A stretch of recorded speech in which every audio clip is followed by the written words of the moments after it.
But some of the key moments that we do see, we see, of course, that we moved from, in our reading today, from part 1, right, where we've seen sort of the introduction of some of the characters, into part 2, right, and we start to see, whereas part 1, we were exploring who these characters are, what their relationships are, what their friendships are, and so on. In part 2, we start to see remember we said there were lots of conflicts and tensions being set up in part 1. In part 2, we start to see the crisis, or the several crises that test those conflicts, right? So if you're being torn between two people or two situations or two desires or two temptations, and then suddenly you're thrown into a conflict, like it's the Black Death or it's, you know, some sort of political situation or whatever it is, then suddenly, oh, which one do I choose? Which way do I go, right? And so we start to see this happening in part 2. So some of the key moments, of course, we see at the beginning of part 2 is that Last Supper, right, that Claude Bronson holds for his friends just before the Germans invade France, right? Last Supper being a reference to what?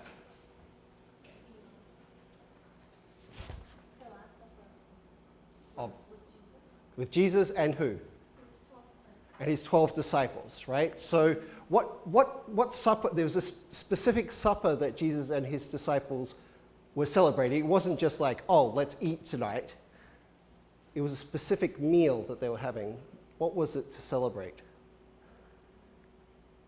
Anyone know? It's probably the most famous of the Jewish festivals of Passover, right?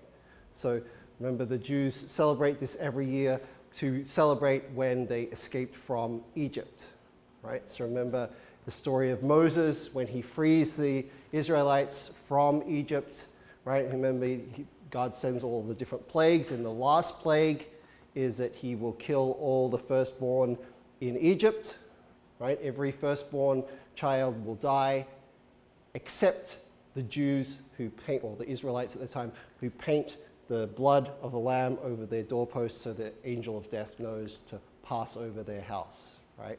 And so when the Israelites are told that they've got to leave Egypt at that time, right, they're told, given very specific instructions of how to prepare their meal so that they can eat and then get out of there in a hurry, right? As soon as the Pharaoh says, get out of my country, right? So every year, for now thousands of years, right, the Jews, every year they celebrate Passover, and the Last Supper wasn't just like Jesus and his friends getting together, hey, you know, let's, where shall we go tonight? Should we get some samgyeopsal? You know, what shall we get? No, it was like specifically they were celebrating the Passover, right? Okay, so this, of course, is meant to be particularly symbolic in the transition from Judaism to Christianity, because remember, in the Passover, the idea was that the lamb whose blood was spattered above the door in Egypt was meant to be the sacrifice in place of the firstborn son, right? So the lamb died back in Egypt in place of the firstborn son, and then in turn, when it becomes like after Christ dies on the cross, it's meant to become part of the Christian symbolism that he is like the lamb, right? And this is why there's the Passover and the Easter are supposed to be at the same time, right? Okay, so Claude holds this very important symbolic Last Supper in which he celebrates everything to do with civilization, held at this kind of Last Supper for him. And then we see that the Germans then invade, right? And France just descends into chaos. There's no more trains, there's no more transport, there's no way of getting around, nothing except that Julian, because of his contacts with Bernard in this case, he's able to pull a few strings, and he's able to make it back down to the south to find Julia and to try and take care of her. Right? We also see that Olivier discovers a copy of Manlius's document, The Dream of Scipio. Remember, there is a real document called The Dream of Scipio by Cicero, right, the Roman philosopher and orator, right? But Manlius's is a fake, like this is fictional, right? Part of the story, right? And he discovers it here, and Olivier is confused because he says, "I'm reading this and it just doesn't seem right. There's something strange about it that doesn't fit the normal way in which like philosophers would think at this time." And so Cicciani sends him to see who? Who did he send Olivier to? What's this guy's name? He's a scholar.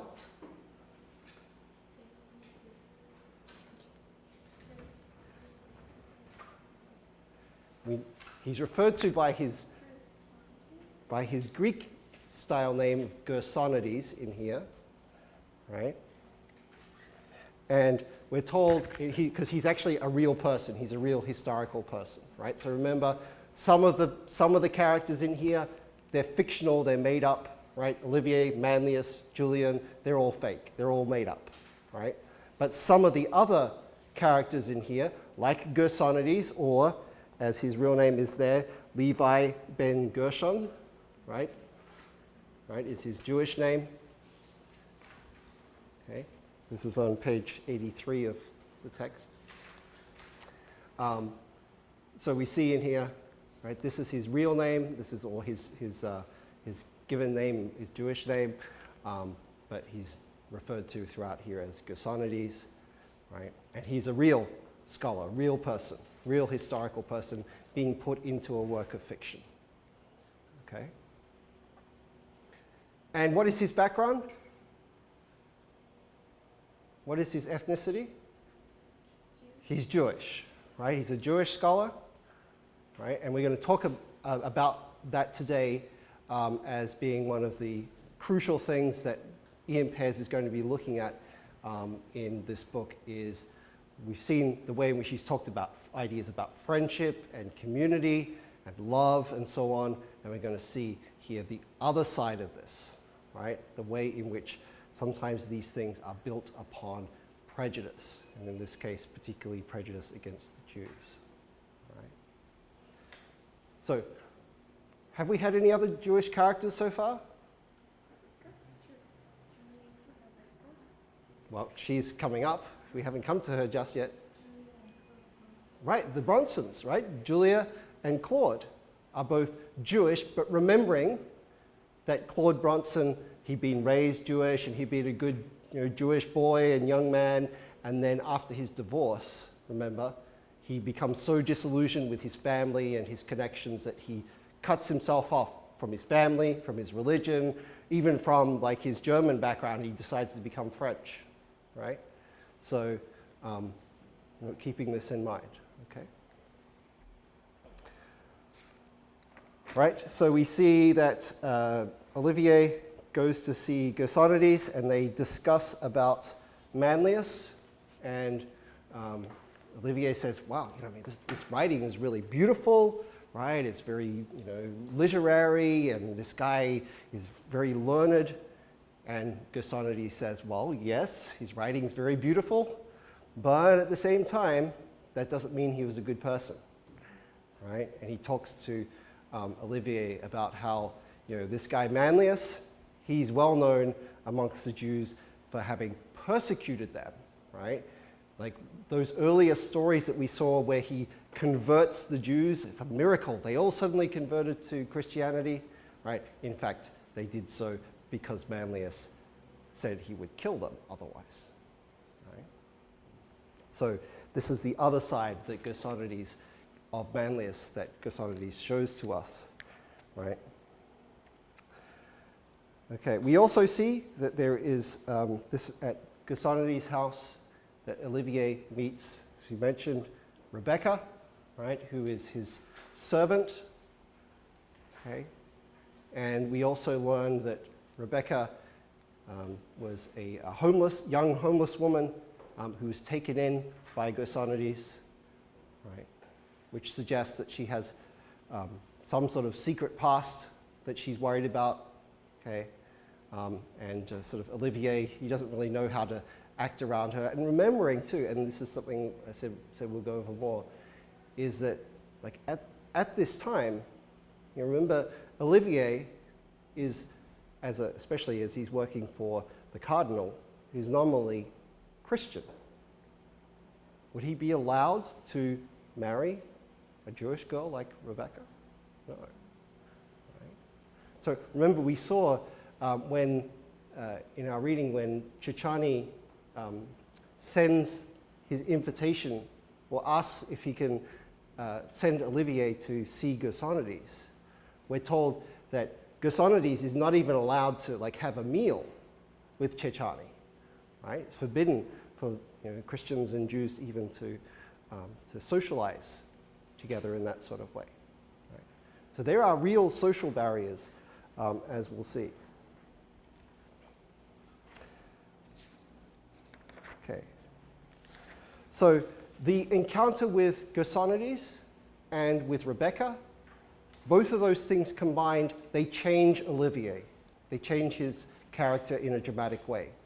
On the one hand, he has these new ideas about Manlius and about how he thinks about Neoplatonism and Manlius's ideas and the dream of Scipio and all that stuff, right, from reading that text by Manlius. And on the other hand, we see that he is in love now with this Jewish girl, Rebecca, right? Now, think back to the earlier story, right, the story right at the beginning where we're told of the probably fake biography of Olivier. Who was he supposed to be in love with according to that history? Isabelle de Fréjus, right? So we see that that is actually not true, is it? Right? We're starting to see actually his poems, which were supposedly about Isabel, well, actually, we're told here, are about Rebecca. Okay? Who is Isabel in love with? And who is in love with Isabel? Right, Pisano, yes, the painter, right? Because he's out looking for models for his painting, and he sits around, sketches a picture of Isabel. She's like, what are you painting? He's like, oh, it's you. Oh, it's me. Oh, I love you. Right? And so that's how these two meet and fall in love. And so we start to see the real story, don't we, behind what that fake history that we saw that is preserved through the ages, that has come down to us, doesn't tell us, right? It turns out it really was fake, and that actually this is the real story that we're getting here. Okay, let's see what else.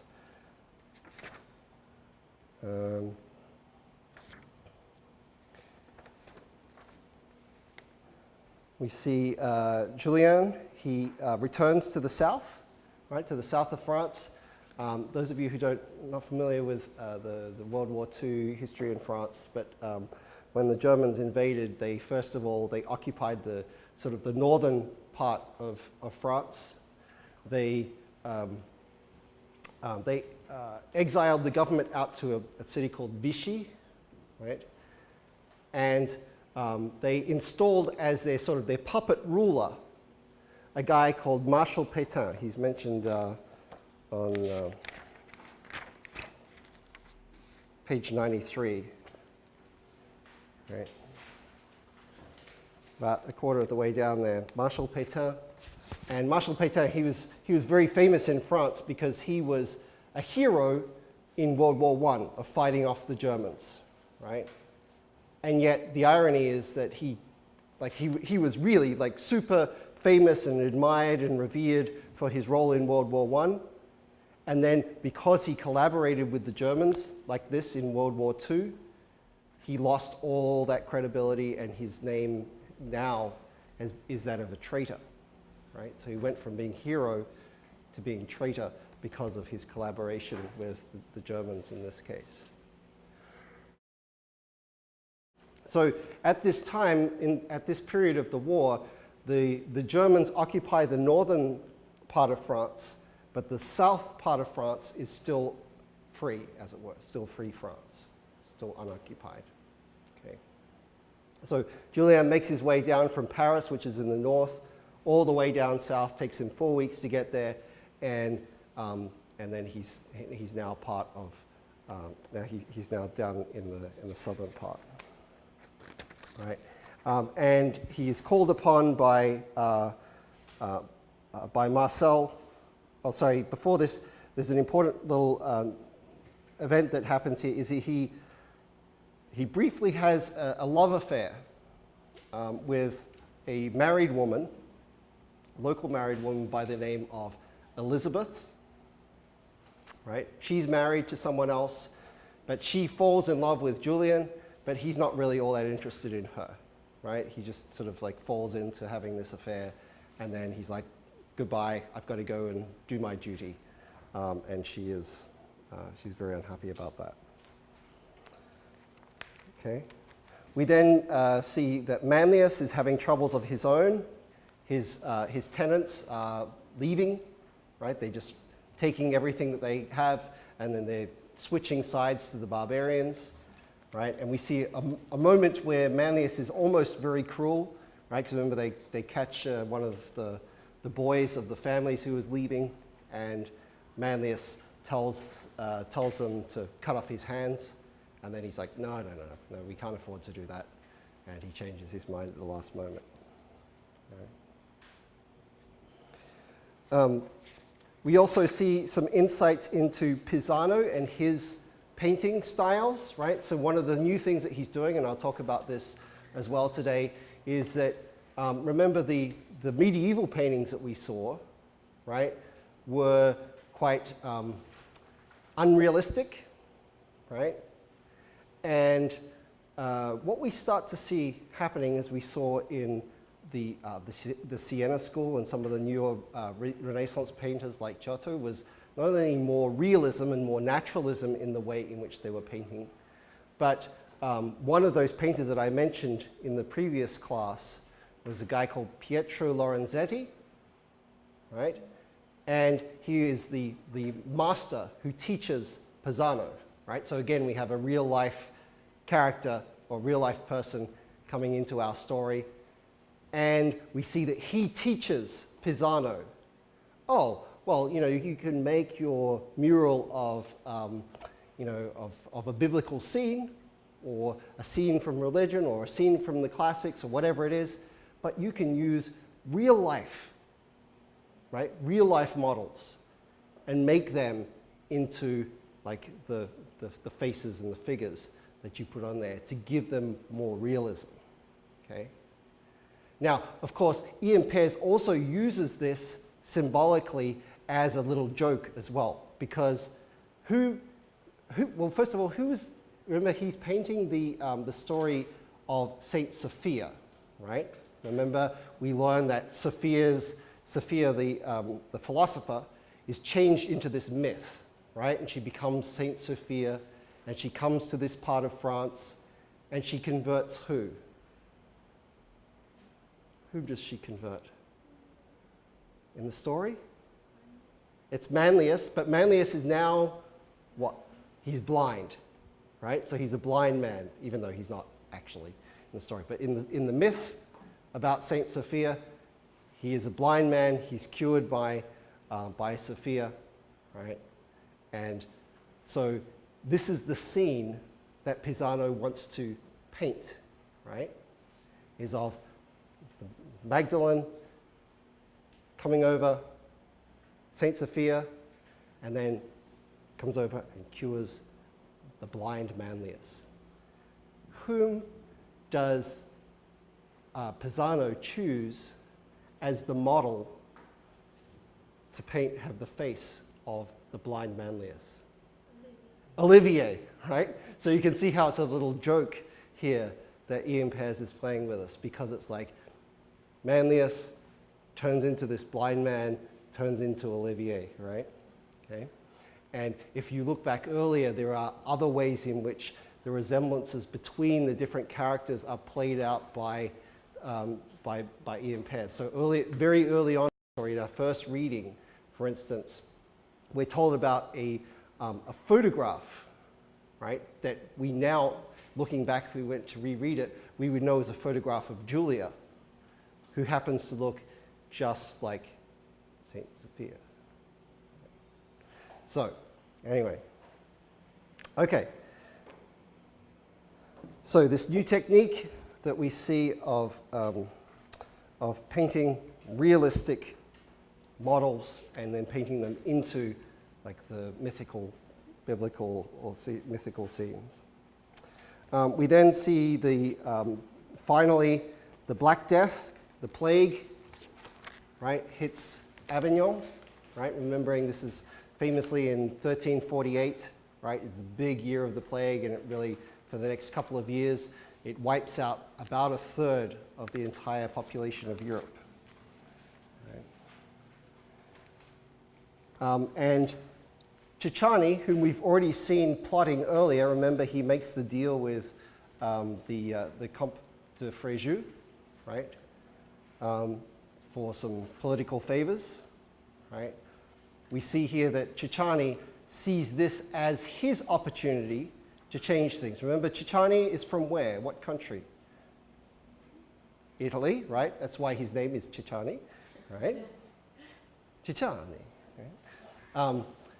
So he is Italian, and the papacy and the Pope are from France, right? Remember, at this time in history, the papacy, the Pope, lives in Avignon, right? So what Ciccani wants to do as an Italian and also as a wily church politician is that he thinks it would be a good way to move the church forward and to gain more power would be to return the Pope and the papacy back to Rome, right? And that's the plot that he is launching, right, that he's trying to do, right? So he's making all these maneuvers to try and make that happen. And he's using the chaos and he's using the disorder created by the plague in order to achieve that aim. We're told, then we jump back to World War II, and we're told that Marcel is very successful, right? He climbs rapidly is elevated up promoted up the ladder. And we're told that he's very successful in what he does, except that he also sacrifices a troop of Senegalese soldiers in the process, right? And I'll talk some more about that as well, because that's quite important as well. We then come to Olivier, right? And Olivier is off doing the bidding of Ciccani, carrying around some important letters and correspondence, right? And at one place he stops, and a cobbler, right, guy who mends things, gives him some water, and without thinking, Olivier quotes a line from Manlius, right, from Manlius's The Dream of Scipio, right? What does he say? The water of the soul, he says, right? And he's just remembering this line from Manlius. And the man unexpectedly knows the rest of the line. He says, the water of the soul flows to the ocean of the divine, right? So remembering this idea from Neoplatonism, right? Remember, Neoplatonism had the idea of that the world is made up of the many, but altogether they make up the one, right? The mystical one we're all connected by, right? So the metaphor here is of the ocean, as it were, being the one, right? And it's made up of drops of water, right? So each drop of water is the many, but then together they all come together to make up the ocean. Right? Okay. So Olivier is like, whoa, how did you know that, right? How could anyone, like, this manuscript that he's come across, no one else knows about it, no one else knows about Manlius, And yet here is this peasant who somehow knows a line from Manlius's The Dream of Scipio. And of course, remember what I told you about the Cathars. Remember the Cathars were that group of sort of a Christian offshoot or Christian sect that was well established in the south of France, right? And they were oppressed, and many of them killed off in the beginning of the 1200s, right? So obviously what this guy is that he is secretly still part of the underground Cathars, right? So that's why he knows these words of Manlius, because he is following a kind of Neoplatonic Christianity. Okay, so that's why he knows, not because it's some magic, but rather because he is secretly a Cathar. And so when he realized, like, when Olivier says, like, how do you know that? The man is like very frightened, and that he's worried that, oh, this guy's going to report me for being a Cathar, and he runs off. And then our final part is that we see,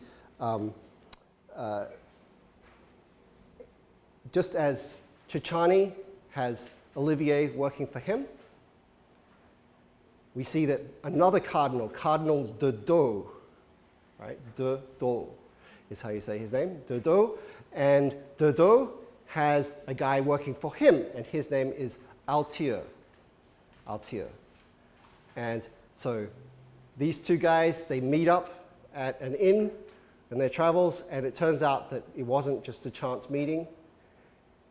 Even though they act very friendly towards each other, Altier gives Olivier a warning. He says, look, my boss, he knows that you're out doing some political things for Ciccani, and he has some soldiers out to get you, right? So you better watch out, right? And that's where we leave off. Okay, so today I want to focus a little bit on, as I said, on first of all the question of the Jews, right? Because one of the things that these three different historical threads have in common is that they all deal with the prejudice and persecution against the Jewish people. Right? Now, that might sound surprising given that, one, we have, Manlius is in about 500. We have Olivier in around 1300. And we have Julian in the 1900s. And even though there's 1,500 years roughly between them, nonetheless, they all witness persecution of the Jews in various ways. Okay. So let's begin by, first of all, understanding, well, what does it mean to be Jewish? What do we mean by this term? Of course, there are not too many Jews relative to other places in, say, somewhere like Korea. But, so let's make sure we all understand what this term Jewish means, right? Now, there are two main ways, if we make it as simple as possible, to think about what it means to be Jewish. Number one, there is a religion known as Judaism, right? Judaism. So Judaism is a religion, and so you can be Jewish and follow Judaism, the religion, okay? That's one way. The second and the more broad sense in which we use the term Jewish is of Jewish as an ethnicity, as a social group, right?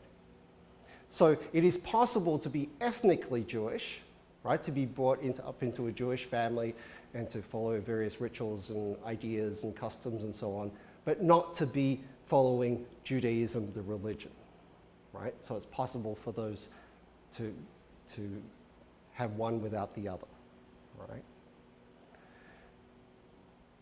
So Jewish in the most broad sense, as I said, is an ethnicity or social group, right? And it's usually defined by like the customs that are passed along from each generation to generation, right?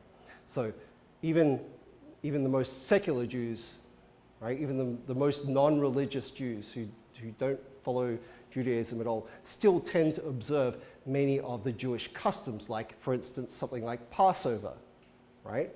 Is still something that is celebrated even in those who don't follow Judaism strictly. Or other things, other signs of Jewishness, right? In male children, very important historical symbolism of circumcision as children, as babies, right? So circumcision, another one of those customs, practices that is associated with Jewishness. Similarly, when Jewish boys and girls come of age, there are various coming of age ceremonies around 13 years old, right? So on your 13th birthday, around that time you'll have, for boys, a bar mitzvah, right? And you go through a particular ceremony, and you have to do lots of reading and practice and learning and so on for this, right?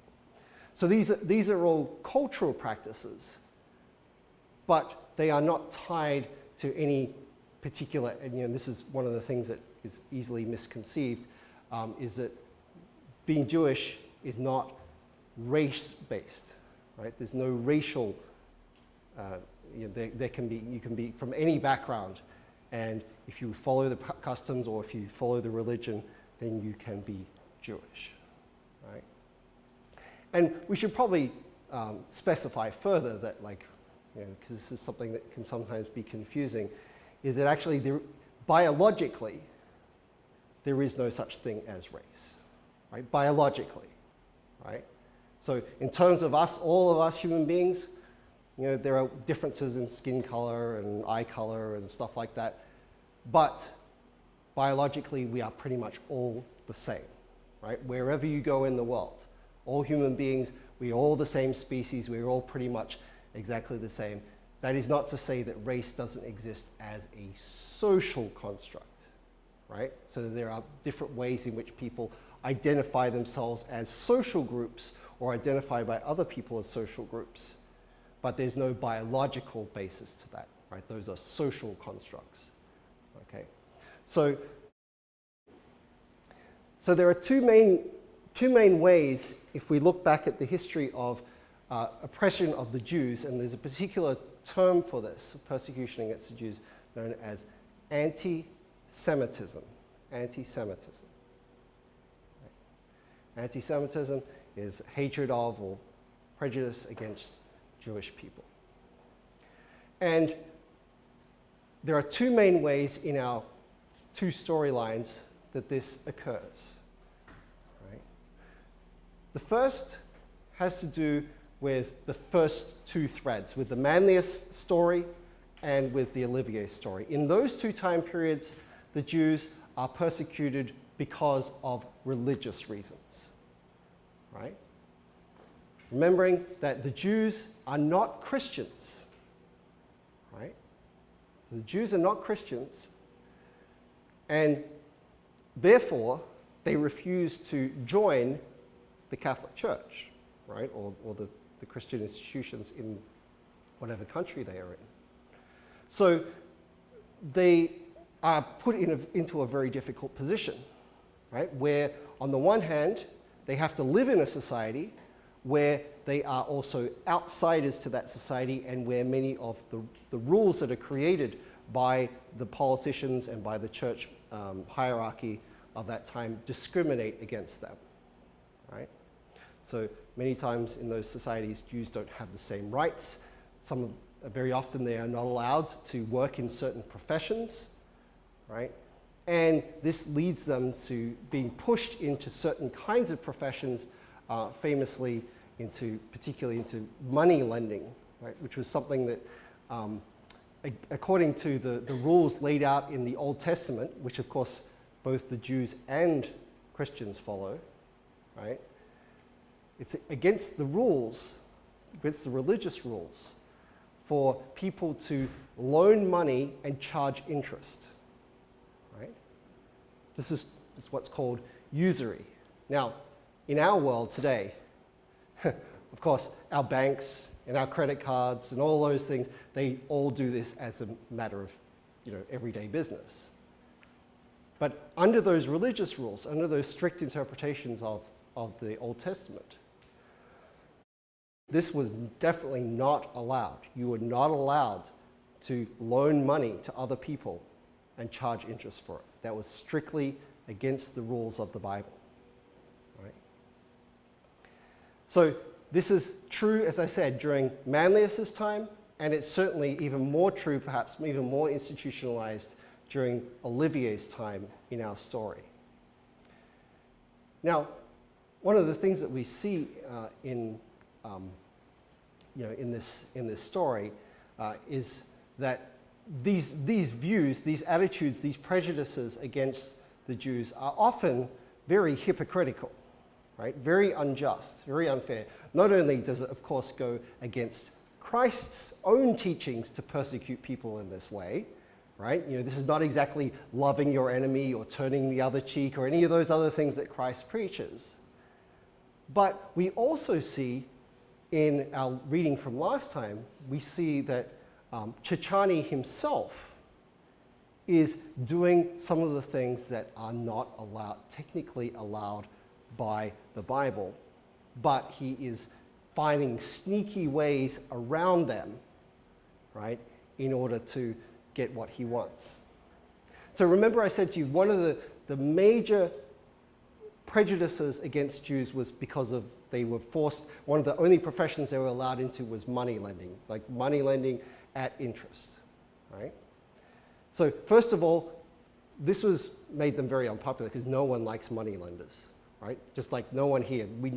Everyone, I mean, I don't know about I haven't spoken to Koreans all that much about their banks, but most countries I live in, people hate banks, right? They charge lots of money, they do sneaky things, right? They're usually not very popular. And so it's the same with the history of the Jews. And nonetheless, what we see in, this is if we go back, as I said, to our reading last time,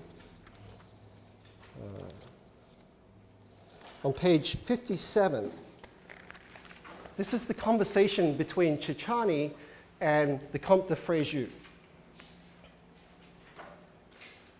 Right? And this is where we see how sneaky Chichani is. Right?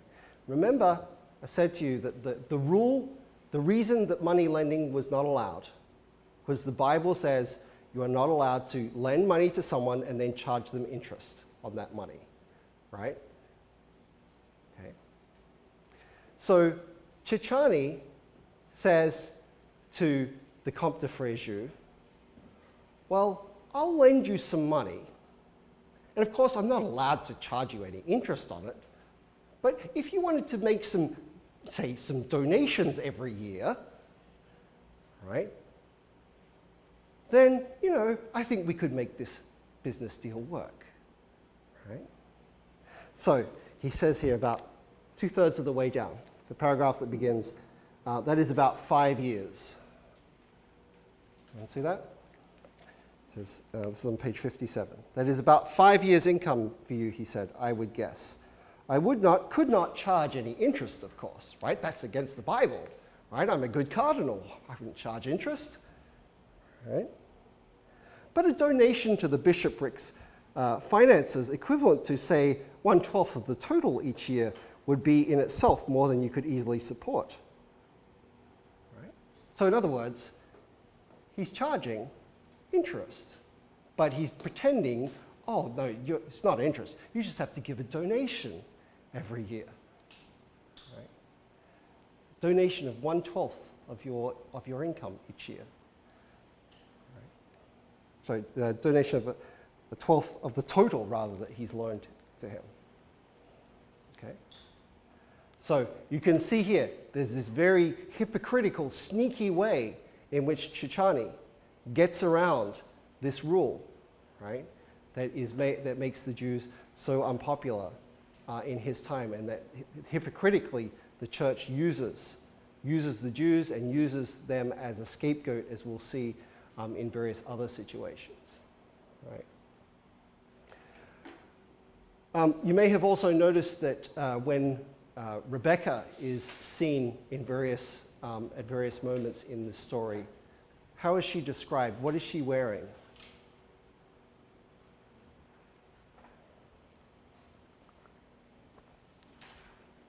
There's something very distinctive that she wears. A yellow star, right? So this yellow star, what does that immediately tell everyone around her? That she is Jewish, right? So this is a symbol that has been around for a long, long time, right? It's the yellow star as designating Jews as outsiders, as outcasts, as second-class citizens, as not being fully recognized by the law, right? So even when we come into the 20th century, right, the Nazis revived this practice, right? They made, in this case, they were either a kind of a patch or a yellow an armband which Jews would have to wear to designate them as Jews, right? So you can see there's this very visible kind of persecution that goes on in this novel, right? The second reason, so the first reason, as I said, that we see the Jews persecuted is in Manlius's and in Olivier's time when religion is the most important thing. They're persecuted for religious reasons, right? Later on, as we see in the 20th century, during Julian's time, it's becomes less about religion than it does with Hitler's fake ideas about Jews being some kind of race, right? Which of course is nonsense. There's no such thing as a Jewish race. And in fact, as we said a moment ago, biologically, humans are all the same species, right? There are minor, small differences between us in terms of appearance, but we are all the same species. There's really no such thing biologically as race. So, so the persecution, as we see, of the Jews in the 20th century, right, becomes based upon this false idea of race and also upon a series of cultural prejudices that are held not only by Hitler, but also are held widely within the European population of that time, right? So anti-Semitism, hatred of the Jews, persecution against the Jews is very widespread during this time. Okay. So one of the accusations, again, against the Jews, even though there's not quite the same kind of institutionalized, there's still some institutionalized prejudice against Jews, but there's not quite the same amount in the 20th century. But certainly not as much as in the medieval period. But there's still quite a bit of prejudice and quite a bit of legal ways in which, for instance, there are many universities and hospitals and so on, law schools that had Jewish quotas, right, in which they would only let a small amount of Jewish people into those schools, and then everyone else who's Jewish missed out. Right? And this is not just in Nazi Germany. This is even in America and various other places, right? So widespread prejudice against the Jews. So the perception that these kinds of prejudices create is that the Jews are outsiders. They're not really one of us, not really part. So if you're German, or if you're French or American, oh, those Jews, they're not really part of us, right? Now, again, this is something that if you go back and you look at the historical records and you see the way in which people actually viewed themselves, right? And this is something that Pears emphasizes when he talks about Claude Bronson, for example.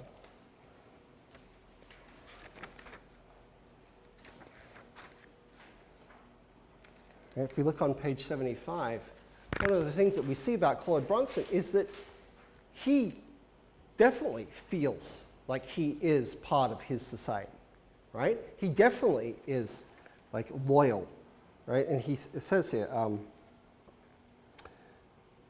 he was patriotic. It's from the middle of the page. He was patriotic, more French than those who had been born in France, though born in Germany himself, and had a strong sense of duty. For years, there had been sniping and criticism about people like him, businessmen, financiers, Jews, and to run away at such a time he felt would merely have provided more ammunition. Right? So Ian Pears deliberately presents us with this kind of character like Claude, right? Who is patriotic, who cares about his country, who does his duty. Despite the fact that he is Jewish, he does not follow any of the stereotypes, right, that are put forward by us.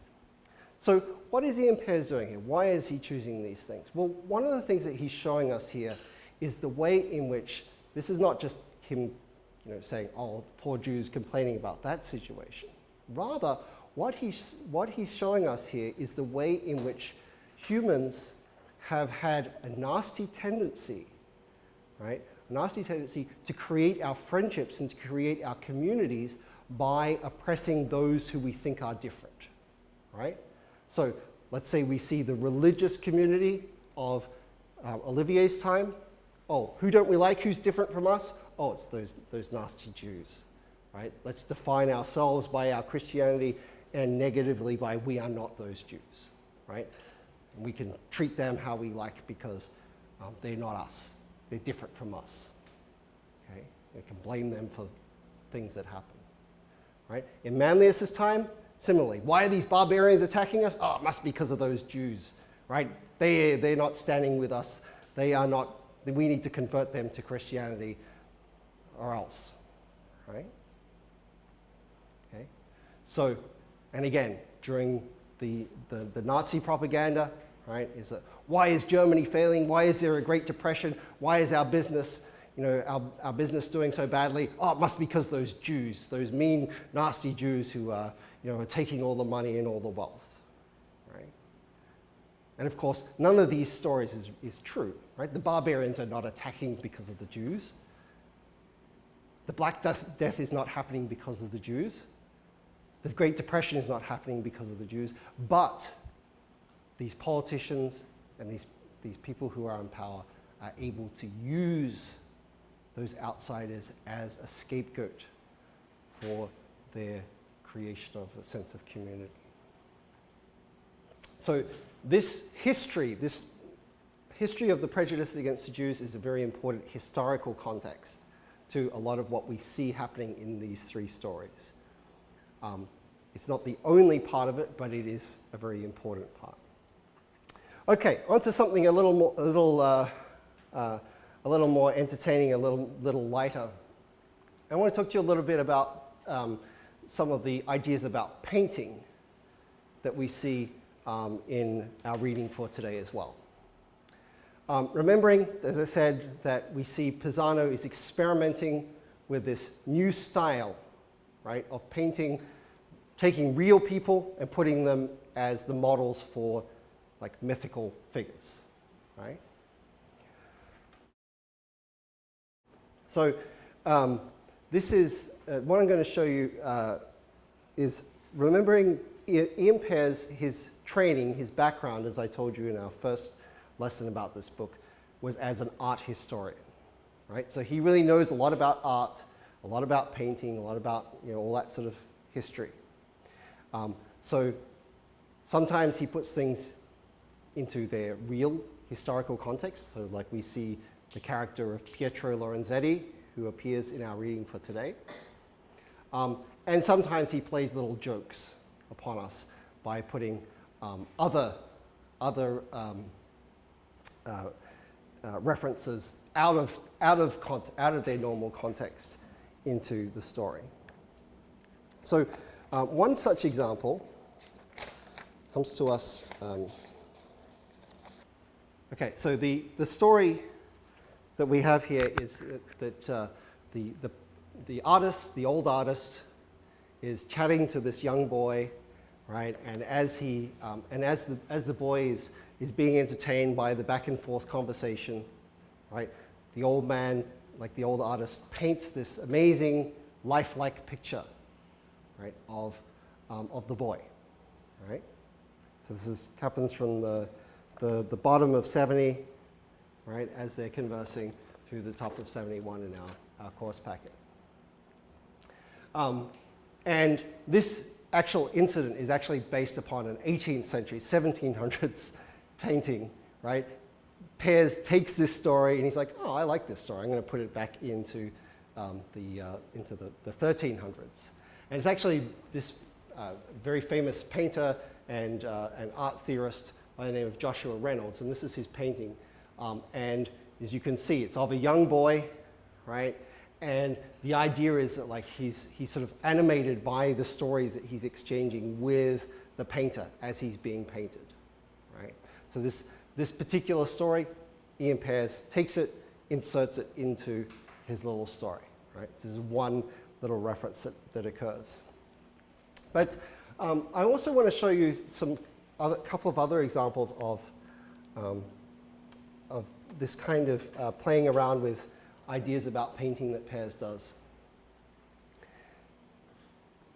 You might remember, as I said, the strategy that Pisano comes up with of taking real-life people and then putting them as models into mythical paintings. This is a real-life portrait. Anyone seen this before? By Diego Velázquez, a famous Spanish painter. And he is, what kind of position do you think this guy has? Yeah, he's the Pope. Right? Pope Innocent X. Right? Take a look at that face. Right? You can see he has fairly distinctive sort of features. Right? Goatee. This is 1650. About 12 years before then, another painter, this time an Italian painter by the name of Guido Reni, before he became the Pope, the then Cardinal had a falling out with Guido Reni and his family. And if you look closely, it's hard to see here. This is Saint Michael, right, who is meant to be the head of, like, one of the leaders of the angels, particularly in war, right? So Gabriel and Michael, right? So it's meant to be St. Michael. And it's hard to see down here because of all the scribble on here, and it's kind of dark. But this figure down here with wings is meant to be, who would be being subdued here? It's not a literal painting. It's mythical painting. Who would this be? Who would a good angel be subduing?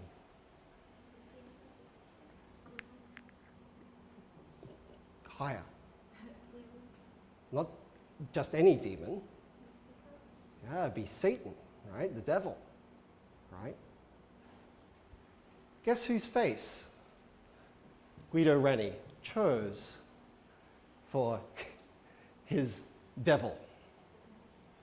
Oh, that cardinal that he didn't like, right? So, who went on to become the Pope that you saw in the last picture, right? So if you look carefully at the two faces, they are the same person, right? So this is one sort of like little joke that you can see that one way of having even revenge upon other people that these painters could have is that they could paint, you know, a symbolic mythical scene, say from the Bible or from, you know, classical literature or whatever, and they could put their real life enemies and friends and so on into the picture. Right? And of course, I would never do such a thing. See, that's my head as a devil. Okay. So anyway, so you can see this strategy. I did that like months ago as a Facebook joke. But anyway, so you can see there is this playing around with overlapping the different identities, like putting someone who is real and then placing them into a mythical kind of situation, right? And then we see that further on, as Pisano does this, there is this kind of, the myth starts also to come back into life again, because he then takes the picture of Manlius or the picture of Rebecca and so on, and they become real as well, right? They become these real life figures. Okay, so as I said, I apologize for the lack of PowerPoint today. Would have been a little smoother with it, but nonetheless, we made it to take a look at some of the homework ideas that you had. So Eugene, how about you? Why don't you start us off today with this part? All right, so we're out of time. Thank you guys. Those of you who didn't get to speak last time, I'll pick on you first next time. Yes, thank you. Please hand in your prep sheets as you go.